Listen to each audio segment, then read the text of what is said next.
Madame, Monsieur, bonjour et bienvenue dans 3 questions sûres pour cet épisode consacré à vos interrogations sur l'exercice du contrôle fiscal par l'administration.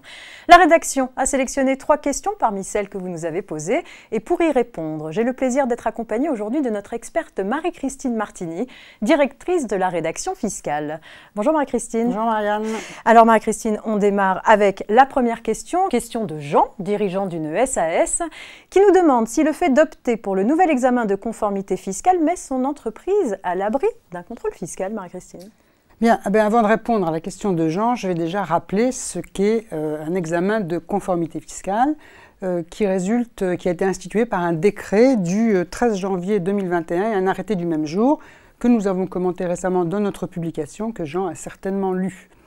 Alors de quoi s'agit-il? Il s'agit en fait d'une prestation de service qui est rendue par un professionnel au terme d'une lettre de mission. Que prévoit cette lettre de mission? Elle prévoit que le professionnel devra examiner 10 points, 10 règles fiscales qui sont très précisément listées par l'arrêté dont je viens de parler. Alors, je vais faire brièvement le tour de ces 10 points, on ne va pas rentrer dans les détails. Les points 1 et 2 vont concerner le fichier des écritures comptables. D'abord, le professionnel devra vérifier la conformité du fichier des écritures et puis il devra également vérifier la justesse des règles comptables appliquées au regard de la réglementation. Le point 3 de la mission va concerner les entreprises qui ont des obligations en matière de logiciels de caisse et de systèmes de caisse qu'ils doivent faire certifier ou sécuriser.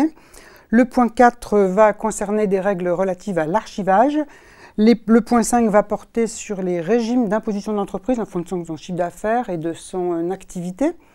Les points suivants, 6 à 9, vont porter sur l'examen des amortissements, des provisions, des charges à payer et des charges exceptionnelles. Et puis enfin, le point 10, le professionnel devra s'assurer du respect des règles d'exigibilité de la TVA, tant la TVA collectée que la TVA déductible.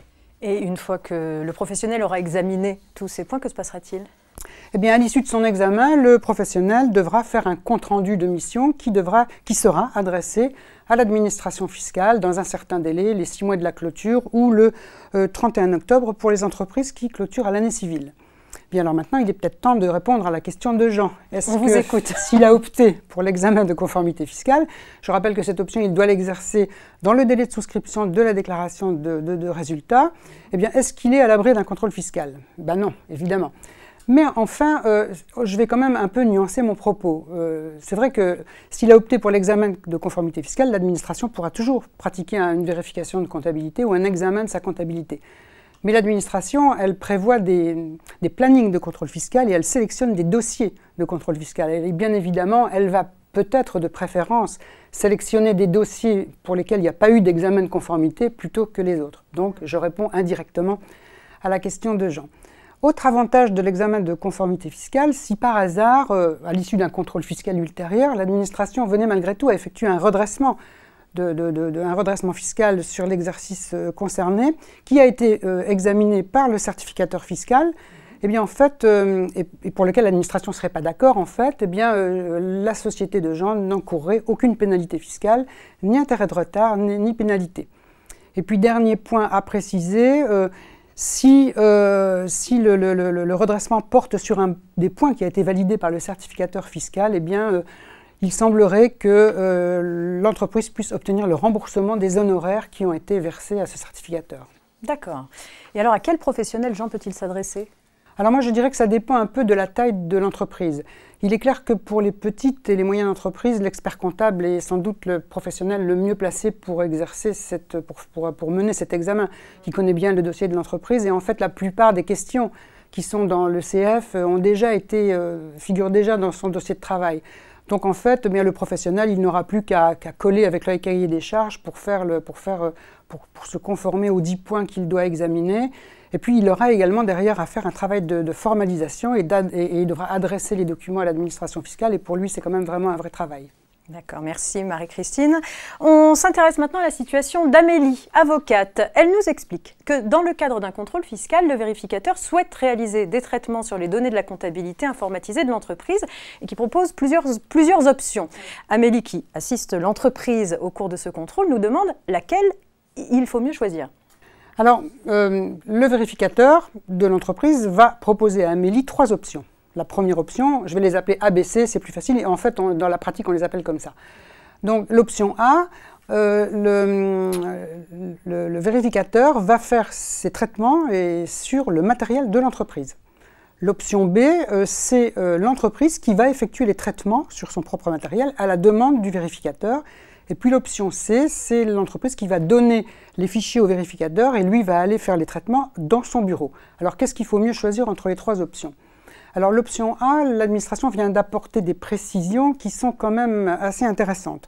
S'il exerce cette option, le contribuable doit remplir un certain nombre de conditions. D'abord, il doit donner accès à l'intégralité des informations afférentes à la période vérifiée. Et il doit donner également un mode d'emploi en français pour que le vérificateur puisse utiliser les logiciels de l'entreprise. D'accord. Les données doivent être présentes sur un poste de travail dans un environnement informatique qui sera dédié et réservé au vérificateur pour ne pas altérer par ailleurs les autres informations, de l'entreprise. Et puis, sur ce poste de travail, on doit trouver tous les outils de requêtage, d'interrogation, d'exportation et d'exploitation des données qui sont nécessaires à la réalisation des traitements. Et puis, si nécessaire, le contribuable doit mettre à la disposition du vérificateur des moyens en ressources humaines pour lui expliquer comment il faut se servir de ces logiciels. D'accord. Et à défaut de remplir toutes ces conditions, eh bien, l'administration précise que le contribuable rend le contrôle informatique impossible et s'expose à une procédure d'évaluation d'office.